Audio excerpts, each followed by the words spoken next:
We must do more to tackle the threat of returning foreign fighters. This requires a pan-European effort. We need a stronger external EU border to protect our security more effectively with screening, systematic security checks and greater sharing of data amongst member states.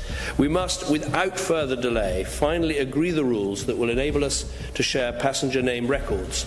It is frankly ridiculous we can get more information from countries outside the EU than we can from each other. Of course, President Hollande will try to unite all the allies against the Islamic State in this fight against terrorism. The difficulty is to build some sort of bridge between the US and Russia. As you know, the US have been very reluctant to any joint military actions in Syria with Russia, as long as Russia supports the Syrian President Bashar al-Assad. But France has shown more flexibility, more willingness to work with Russia. The picture has changed dramatically. 5 years ago, last defence review saw big cuts to the armed forces, and David Cameron has been warned by military and intelligence chiefs that Britain faced a certain security risk because of that.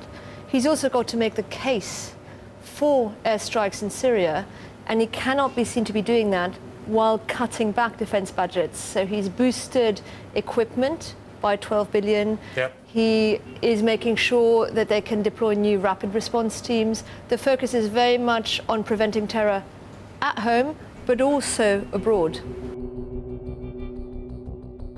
I'm sure everybody in Europe, every family in Europe is sitting down saying to themselves, well, do we go to the shopping centre this weekend? Do we go to the cinema, etc., etc.? So there are doubts in people's minds.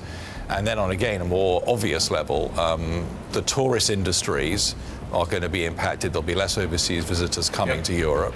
And in places like the Middle East, Egypt, Tunisia, the tourist industry is almost definitely destroyed.